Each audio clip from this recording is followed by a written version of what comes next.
Brought to you by NBC bearing, भारताची पहिली bearing उत्पादक। चिमुकलीवरच्या झालेल्या अत्याचार आणि तिचा निगडून खून नंतर मालेगाव शहर नव्हे तर अख्खं राज्य हादरलंय आणि त्या पार्श्वभूमीवर अख्ख्या राज्यामध्ये राग व्यक्त होतोय, संताप व्यक्त होतोय। राज्यातील जवळपास सगळ्या शहरांमध्ये बंदचं आवाहन देखील करण्यात आलं। अनेक ठिकाणी आंदोलन निवेदनं देखील देण्यात आलेत। मालेगाव शहराची देखील तीच परिस्थिती आहे। राज्यामध्ये अनेकांनी निषेध व्यक्त केला आहे।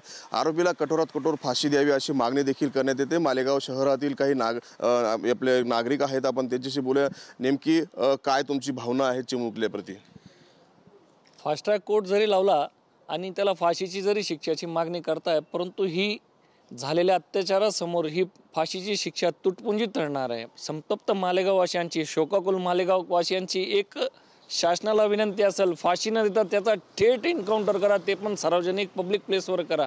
या मागणीसाठी आज जन आक्रोश मोर्चाची सुरुवात श्रीराम मंदिर रामसेतू पुलापासून दुपारी 12 वाजता करण्यात आलेली आहे। काय याची आक्रोश मोर्चाची रूपरेषा असेल आणि कशी परिस्थिती आहे?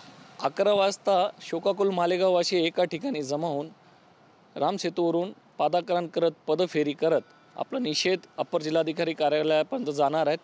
5 चिमुरडींच्या हस्ते माननीय अप्पर जिल्हाधिकारी यांना निवेदन सादर करून न्याय प्राप्तीसाठी आणि एन्काउंटरच्या मागणीला जोर देण्यासाठी आक्रोश व्यक्त करण्यात येणार आहे। नक्कीच मालेगाव शहरामध्ये आज होणाऱ्या जन आक्रोश मोर्चामध्ये मोठ्या संख्येने मालेगावकर, शहर व तालुक्यातील नागरिक व जिल्ह्याभरातील नागरिक या ठिकाणी हजेरी लावून त्या मुलीच्या आत्म्यास देखील श्रद्धांजली वाहणार आहेत आणि त्या मारेकऱ्याला कठोरात कठोर शिक्षा व्हावी अशी मागणी देखील करणार आहेत।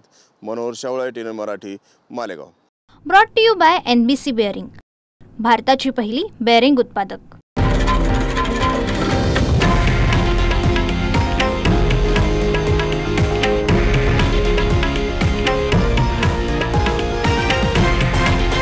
हे आहे देशातील नंबर 1 न्यूज नेटवर्क आणि आपण पाहत आहात TV9 मराठी, एकमेव।